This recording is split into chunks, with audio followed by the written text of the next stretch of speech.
Assalamualaikum warahmatullahi wabarakatuh. Jumpa lagi dengan saya Imas Masito, pendamping PKH Kecamatan Sumur, Kabupaten Pandeglang, Provinsi Banten. Ini saya akan memberikan video simulasi modul 2 permasalahan stunting.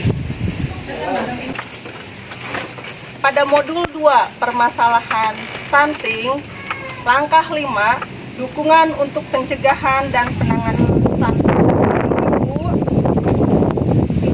Kami dibagi 2 kelompok Butina sareng kelompok Ibu Ati. Kelompok Ibu Ati eta upaya naon anu dilakukan ibu keluarga sareng lingkungan supaya anak henteu stunting. Ditulis bunya, jadi didiskusikan, ditulis di kertas warna biru. Nah, kanggo kelompok Ibu Tina ini dicatat, didiskusikan upaya naon nu dilakukan keluarga sareng lingkungan lamun aya anak anu stunting. Didiskusikan, terus pamintos kin ditulis kumpulkeun kabeh. Nah, ada kelompok.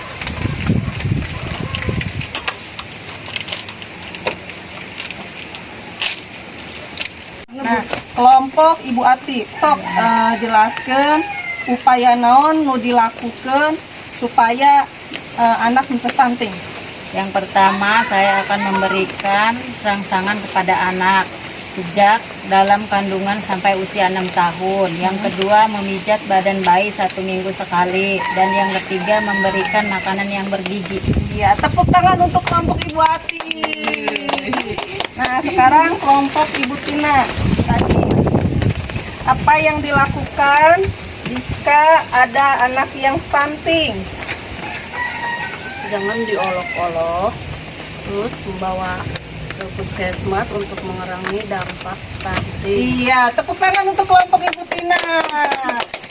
Ibu, untuk mencegah stunting, orang tua, keluarga, masyarakat itu dapat memanfaatkan potensi yang ada. Kemudian stunting juga dapat dicegah dengan pemberian makanan yang bergizi. Betul tadi ya yang disampaikan Ibu Ati. Kemudian pemberian makanan bergizi seimbang itu pada masa kehamilan. Jadi sejak hamil, ibu-ibu harus memakan makanan yang bergizi sampai anak berusia 2 tahun. Kemudian mengakses layanan kesehatan dan informasi yang sampai anak berusia 2 tahun.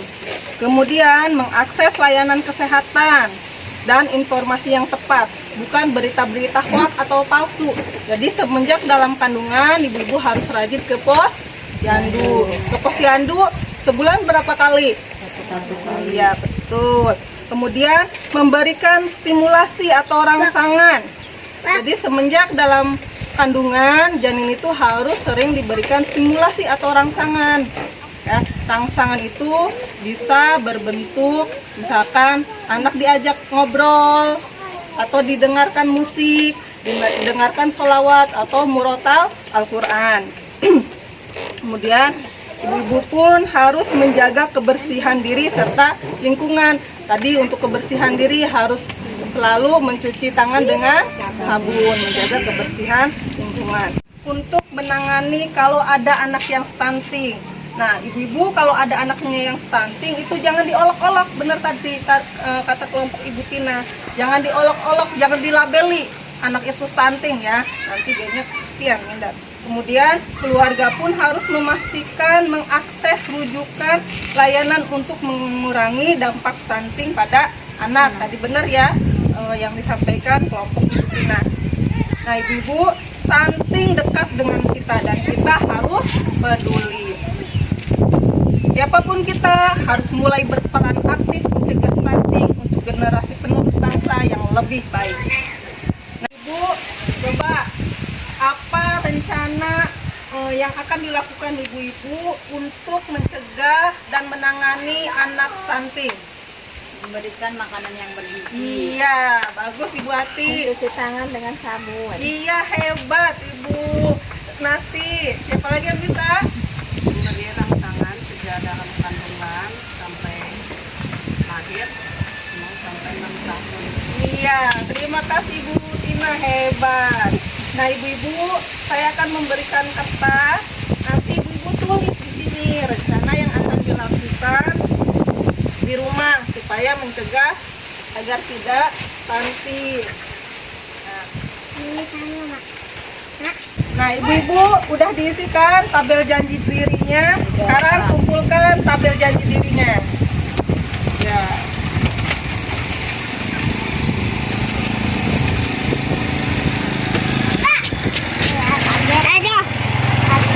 Nah, ibu-ibu, saya ingatkan lagi bahwa ibu harus mengoptimalkan bantuan sosial yang diberikan oleh pemerintah untuk mencegah dan menangani agar tidak terjadi stunting. Misalkan kalau mendapatkan bantuan PPNT atau sembako, kan dapat beras ya, telur, kemudian apa lagi? Dapat apa lagi kalau bantuan PPNT? Beras, telur, buah-buahan. Biasanya kalau ini mah ada daging, sayuran. Nah, itu kan makanan-makanan yang bergizi, diolah dengan baik untuk diberikan kepada keluarga. Tadi untuk mengetahui tentang stunting, ibu bisa menghubungi fasilitator SDM Keswa seperti saya, pendamping PKH, PKSK, PSM. Nah, ibu, jadi kita simpulkan bahwa penyebab stunting itu pertama kurang gizi, tidak imunisasi, kemudian tidak mencuci tangan dengan sabun, ya, tidak rajin ke posyandu juga sangat berpengaruh. Sekian pertemuan kita hari ini, di mana kita tadi membahas tentang permasalahan stunting. Penyebab stunting tadi udah kita ketahui. Pertama adalah kurang gizi, kemudian yang kedua tidak imunisasi, tidak mencuci tangan pakai sabun, BAB atau buang air kecil tidak di jamban yang sehat, kemudian tidak ke posyandu. Nah, dampak dari stunting itu gagal tumbuh, gagal kembang, dan gangguan metabolisme. Nah, sekian pertemuan hari ini. Kita tutup dengan sama-sama membaca hamdalah. Kurang lebihnya saya mohon maaf. Wabillahi taufiq wal hidayah. Wassalamualaikum warahmatullahi wabarakatuh. Waalaikumsalam warahmatullahi wabarakatuh.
Demikianlah video simulasi modul 2 permasalahan stunting langkah 5, dukungan untuk pencegahan dan penanganan stunting.